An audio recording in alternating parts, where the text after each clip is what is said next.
13-year investigation into Flight 103. I don't know what this is, but I last time watched the phone video. It was amazing. We're going to watch it again. There you go. Restart the video.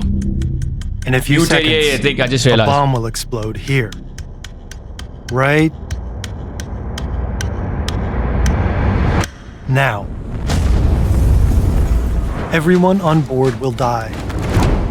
On the ground, many more will die with them. Debris will rain from the sky, tearing through the small Scottish town of Lockerbie.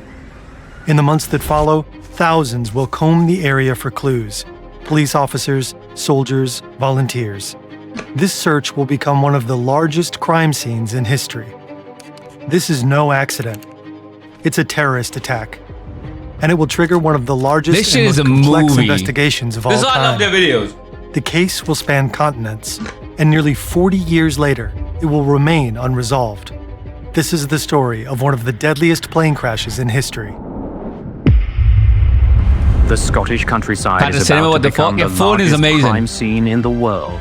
Like, we don't even know what the video is about. That crash never really hit home to most people in the United States. The investigation was never formally closed. It's certainly Britain's worst ever air disaster. The questions about Lockerbie just refuse to go away.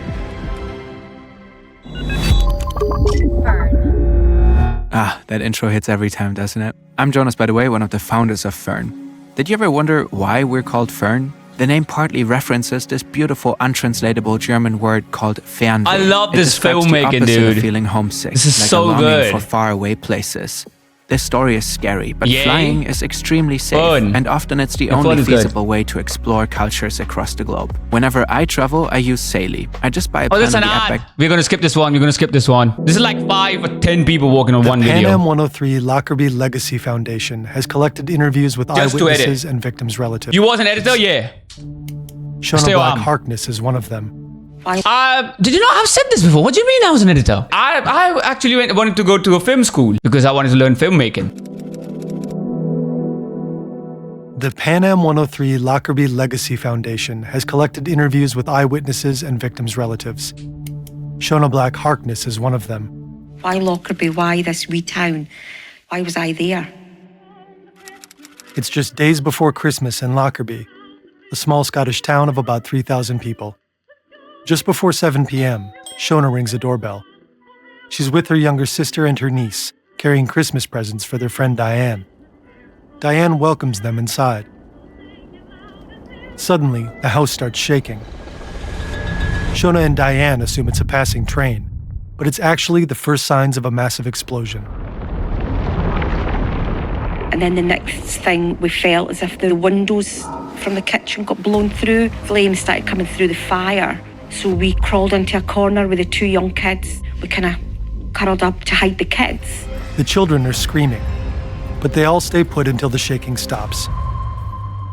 When the noise fades, Shona and Diane check on the children. Then Shona steps outside. All she sees is devastation scattered across the ground. Aircraft parts, suitcases, passports. The body of a young woman lying on her side. She was beautiful. There was only one mark, as I said, down her face there. Her hair, spiked, wasn't out of place.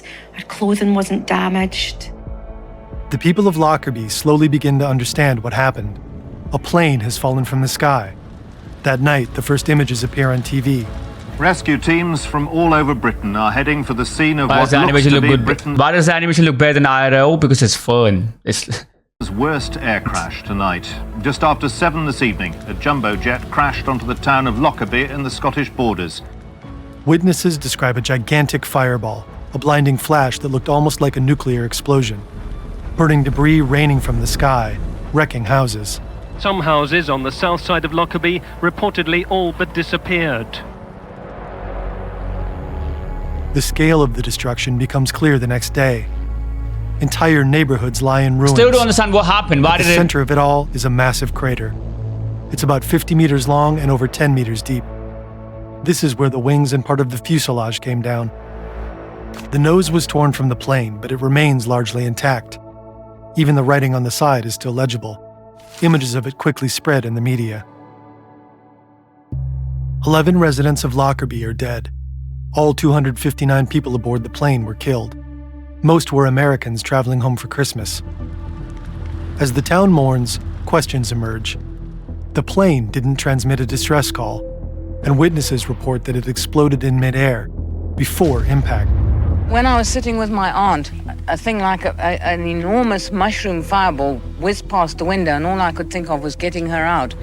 All of this could mean a technical failure, but another theory quickly takes hold. It's possible it was a bomb. A massive salvage operation begins. There's like a lot of For security months, in the airport. police officers, soldiers, and even investigators from the US search the area around Lockerbie. Thousands of volunteers help. A helicopter circles over them. Now I'm terrified to go on a plane. I mean, anything could happen at any place. Instructions are clear. If it's not a rock and it's not growing, pick it up and put it in a bag. The debris is scattered across more than 2,000 square kilometers. Search teams recover wreckage as far away as England's North Sea coast. Over the course of a year, investigators cover 2.4 million kilometers, take 35,000 photographs, and collect about 16,000 items of property. An FBI agent calls it the largest crime scene in history. A few days into the search, investigators find a crucial piece of evidence: this metal rail. It's heavily deformed, partially perforated, and covered in burn marks. It looks like it was part of a baggage container. Shortly after, they recover a fragment of a similar rail. The two pieces were part of the same metal framework. A forensic team finds traces of explosive residue. A week later, the investigators speak to the press. The explosives residues recovered from the debris have been positively identified and are consistent with the use of a high-performance traffic explosive. It was definitely a bomb. Someone brought down Pan Am Flight 103.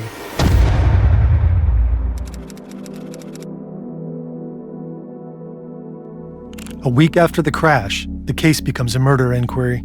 One of the most exhaustive criminal investigations in history begins. The investigation requires cooperation between multiple countries and authorities, particularly the Scottish police and the FBI. The case is a gigantic puzzle, and investigators treat it as such. Every recovered piece of wreckage is brought to the Royal Air Force's ammunition depot, about 28 kilometers from Lockerbie. Investigators carefully arrange the fragments on the floor. Manufacturing details like serial numbers help them determine where each piece belongs.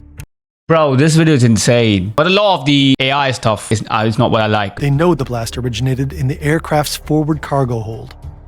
It carried 12 cargo containers and 2 pallets. Only 2 were damaged by the explosion. It's the background music that hooks you? No, it's the filmmaking. So I can explain, but that's going to be too long. They know the blast originated. You can do a simple thing to notice that how every animation comes at the same spot and it guides your eyes to go into certain areas. So you don't have to be like, you have to switch from where you're watching. In the aircraft's That's how basically basics of filmmaking go. It carried 12 cargo containers. Notice how it's the same pallets. place. Only 2 were damaged by the explosion. Further analysis shows that the blast came from inside this container, which held passenger luggage. Investigators also recover a 20-centimeter fragment of a brown suitcase, a Samsonite Silhouette 4000. The bomb was most likely hidden inside it. The FBI tries to trace the suitcase to its owner, but Pan Am's luggage records are messy and inaccurate. The investigators grow frustrated. Then they find another crucial piece of evidence: a circuit board fragment smaller than a fingernail. Investigators compare it to similar parts. They discover that it was used in several models of Toshiba radios. This is extremely troubling. 2 months before the Pan Am bombing, German authorities intercepted a bomb. It was hidden inside a Toshiba radio that belonged to a Palestinian terrorist group. These findings indicate that the bomb aboard Pan Am Flight 103... How did they actually get these parts and how do they piece this together? I don't know, bro. That's when you know that the police is like too smart. They could do anything. 3 was also hidden inside a radio. Investigators want answers. Months after the crash, they move all of the wreckage to Farnborough, England. This is where the Air Accidents Investigation Branch has their headquarters. Piece by piece, they reassemble a 20-meter section of the some of the smartest people on Earth. Yeah, they basically learn this stuff, man. That's their job. This time as a 3-dimensional model. The FBI combined stuff, clues help investigators understand how such a small bomb could bring down an entire aircraft.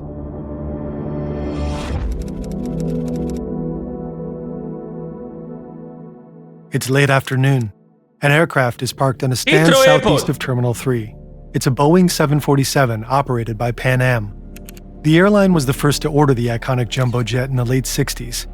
For decades, it was the United States' leading international airline, known for the infamous Pan Am smile. But at this point, the company is in serious financial trouble. The plane preparing for departure has been in service for 18 years. Its name is visible on the fuselage, Clipper made of the seas. At the same time, 109 passengers arrived from Frankfurt, Germany. Pan Am Flight 103 is scheduled to take some of them onward to New York City and Detroit. Another 194 passengers will board at Heathrow. Okay. The luggage from Frankfurt is transferred to the aircraft.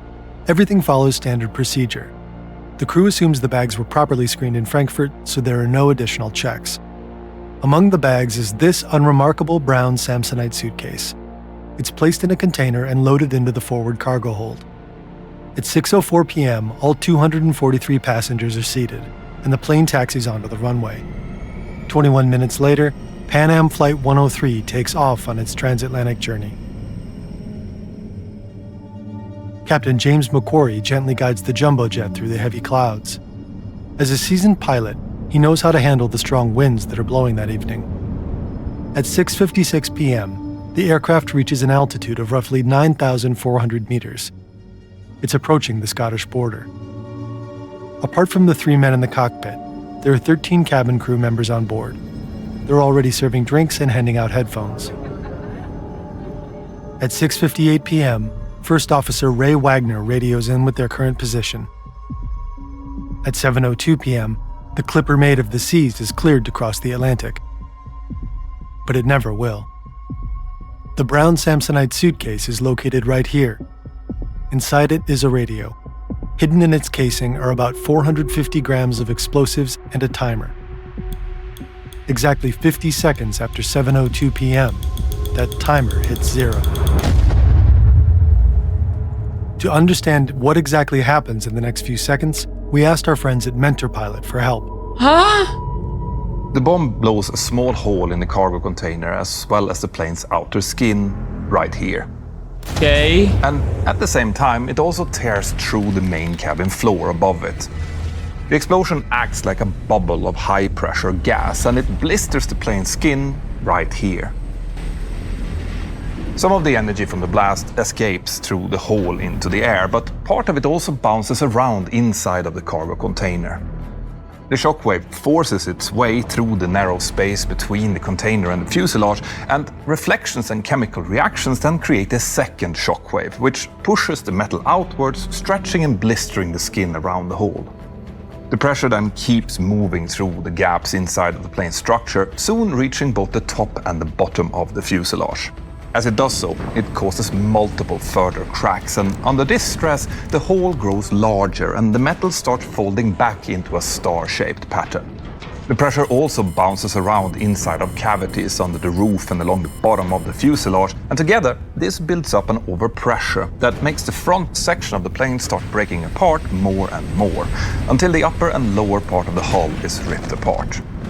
More and more cabin floor beams are now disrupted, whilst cargo and bodies start falling out of the plane.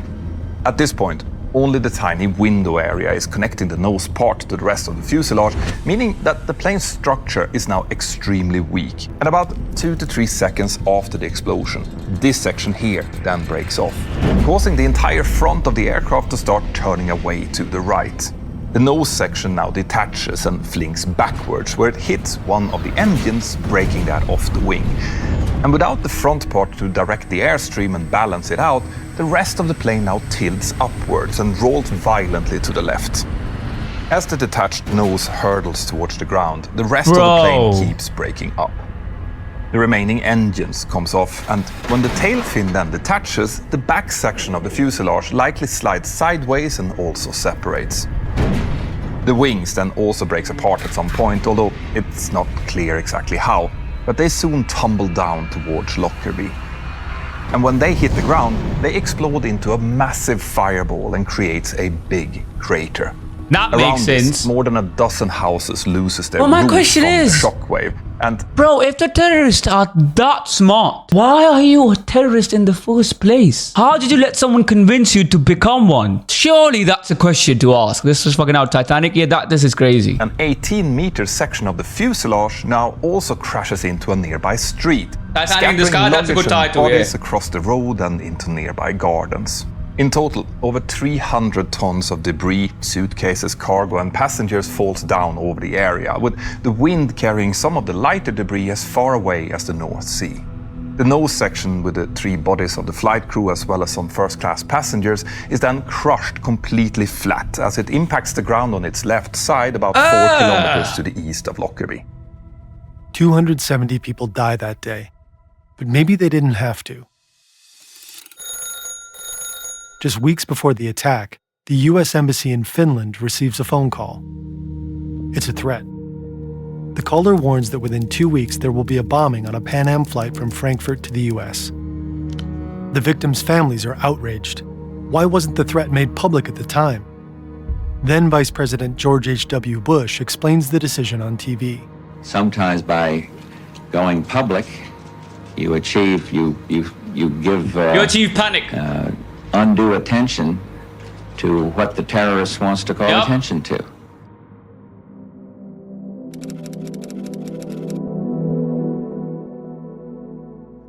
In the first 24 hours after the bombing, 4 different groups claim responsibility for the attack.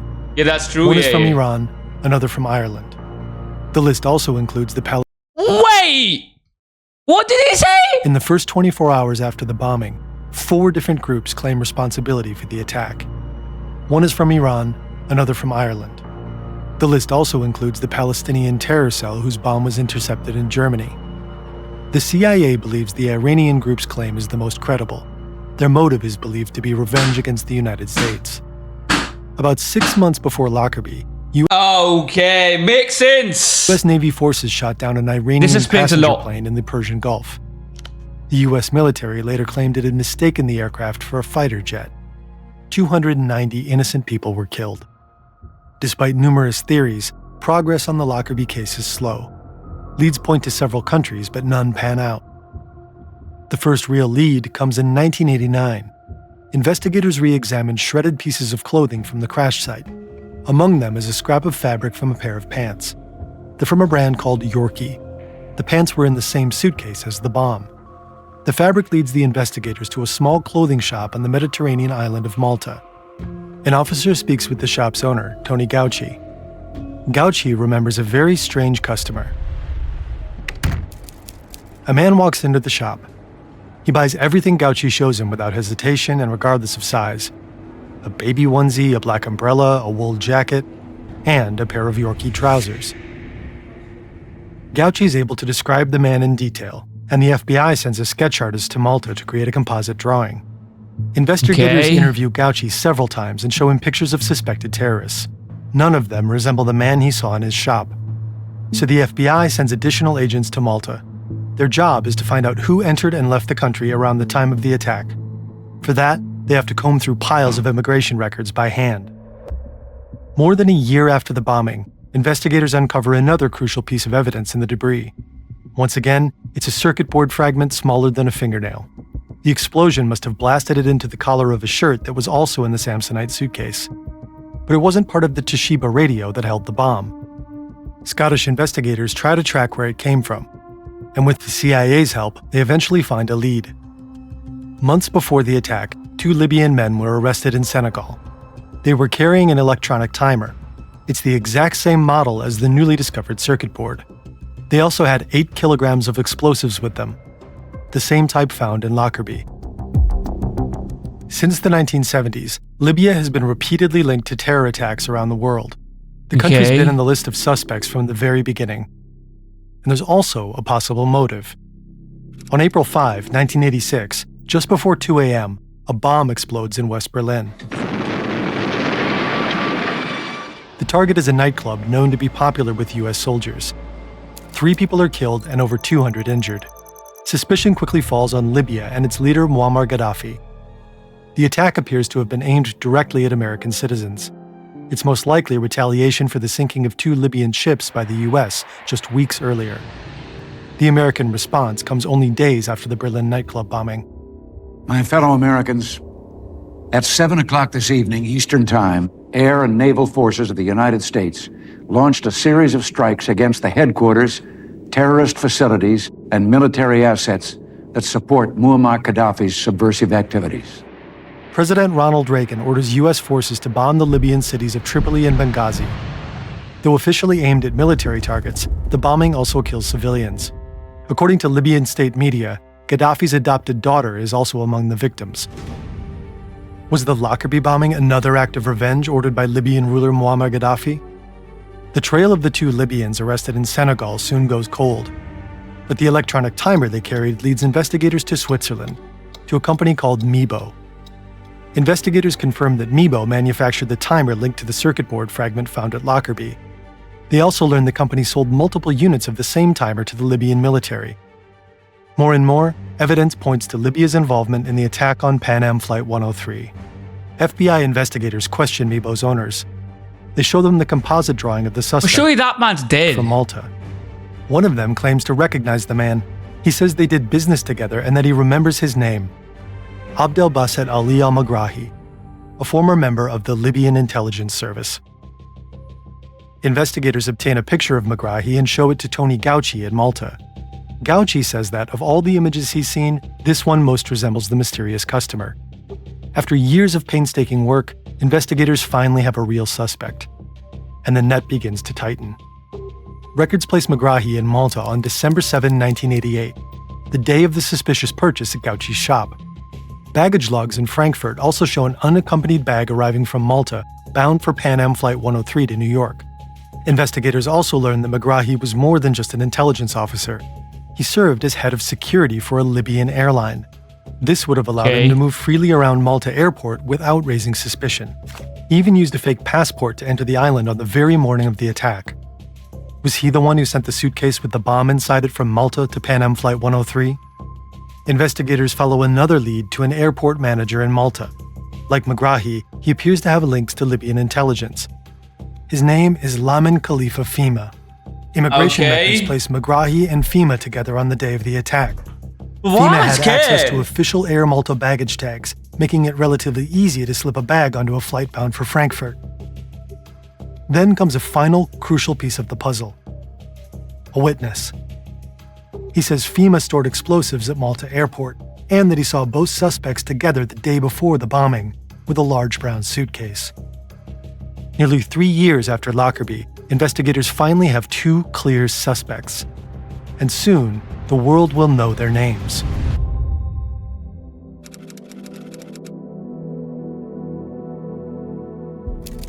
On November 14, 1991, one of the largest police investigations in history leads to formal charges. We charge that 2 Libyan officials, acting as operatives of the Libyan intelligence service, along with other co-conspirators, planted and detonated the bomb that destroyed Pan Am Flight 103. Libyan intelligence officers Abdelbasset Ali al-Megrahi and Lamin Khalifa Fima are to stand trial. Both American and British prosecutors are convinced that Libya and its leader Muammar al-Gaddafi were also involved in the attack. The prosecutor also accuses Megrahi and Fima of being fugitives from justice. Wait, so they're the US alive? and the UK both want them extradited to stand trial. Well, they're not on the plane. He denies any responsibility and offers to try both suspects in Libya instead. I don't know. Years I thought that guy died on the plane. That's the guy. The first guy was the one who took the bomb on the plane. I don't know. Negotiations stall. Sanctions are imposed, but nothing happens. 10 years after the bombing, Gaddafi finally agrees to a compromise. The 2 suspects will stand trial on neutral ground in the Netherlands, but under Scottish law. The trial takes place at Camp Zeist, a former US military base near Utrecht. It's temporarily declared Scottish territory. 11 years on and the tears are still flowing as the relatives of the victims of Lockerbie arrive, finally, for tomorrow's trial. It's a trial unlike any other. Dozens of relatives travel to the Netherlands to face the men accused of killing 270 people. But some have doubts. Why are just 2 low-level operatives on trial when Libya's political leaders must have signed off on the attack? Prosecutors say the two men hid the bomb inside a suitcase and flew to Malta the day before the attack. From there, they allegedly sent the suitcase as unaccompanied luggage to the United States via Frankfurt and London. Megrahi and Fhimah plead not guilty. The defense argues the bomb was planted by a Palestinian terrorist group. The trial drags on for months and more than 230 witnesses are called. Among them are airport staff, Lockerbie residents, another Libyan intelligence officer, and Tony Gauci, the Maltese shopkeeper.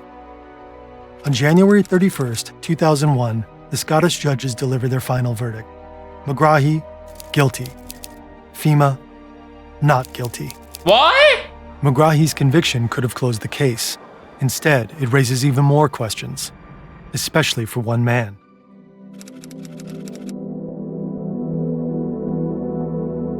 The truth is the truth, and sooner or later it'll come out. And I would like the death of my daughter to be associated with the idea of integrity in searching for the truth. Dr. Jim Swire is a British physician. His daughter was killed in the Lockerbie bombing. He publicly doubts Megrahi's guilt. The court's reasoning doesn't convince him. A trial observer appointed by the UN claims the case made no sense. A Scottish law professor calls it satisfactory process, but a flawed result. Swire challenges several key pieces of evidence, most notably the credibility of shopkeeper Tony Gauci and the origin of the timer. It turns out that Gauci was far less certain in identifying Megrahi than the court was led to believe. Police may even have offered a financial reward for his testimony. One of Mebo's owners later retracts his statements. He now claims the circuit board fragment found in Lockerbie did not come from a timer his company sold to Libya. The verdict makes little sense to the UN trial observer. Prosecutors had based their entire case on the assumption that Fhimah and Megrahi worked together to plant the bomb. So why did only one of them end up being convicted? Yeah. In March 2002, an appeals court upholds Megrahi's conviction. He's sentenced to life in prison, with a minimum term of 20 years. A year later, Libya formally accepts responsibility for the Lockerbie attack. The government agrees to pay $2.7 billion in compensation to the victims' families. Gaddafi's son later claims this was only done to lift international sanctions. But to the public, it's a confession. Jim Swire keeps pressing for a review of Megrahi's case. Scotland eventually agrees, but while the process is underway, Megrahi is diagnosed with terminal prostate cancer. Yes. With little time left to live, in 2009, he's released on compassionate grounds and allowed to return to Libya. Back home, he's welcomed as a hero. For many families of the Lockerbie victims, the images are unbearable. 3 years later, Megrahi dies. In 2017, Megrahi's family files a posthumous appeal against the verdict. 4 years later, a Scottish court rejects it and upholds the conviction. Gaddafi himself died back in 2011 after rebels overthrew his regime. But the Lockerbie case refuses to go away. Today marks 32 years since the bombing of Pan Am Flight 103. And on this day, new charges have been filed against one of the alleged terrorists. In 2020, another Libyan intelligence officer is charged. His name is Abu Aguila Masood. He's accused of building the bomb, setting the timer, and sending the Samsonite suitcase on its way to Pan Am Flight 103. The U.S. Department of Justice claims he confessed to this when questioned at a Libyan detention facility in 2012. In early 2026, Masood is brought before a U.S. court. He denies the allegations and claims he was forced into making a false confession by three masked men who threatened him and his family. The Libyan official who supposedly recorded Masood's confession back in 2012 said the recording was lost. In early March 2025, new documents surface, once again implicating the former Libyan regime. To this day, two American victims associations strongly oppose Jim Swire and his belief in Megrahi's innocence. They're also critical of a recent series starring Academy Award winner Colin Firth as Jim Swire. For the families of the victims, nearly 40 years have passed, shaped by grief, anger, and the search for answers. That search continues. This is what I mean, like, if it takes this long to solve a case, brother, the criminal lived their life. Like, they've lived 40 years plus after doing that big of a crime. They are probably like 80 years old now. So what's the point of putting them in the prison now? They're already gonna die. You know, all of this could have been saved if you only had a better security check at the fucking airport. All of this could have been stopped right there because you already had the threat, and then that's gonna come from this place to this place. Like, you knew that was gonna happen. All you had to do was have better security.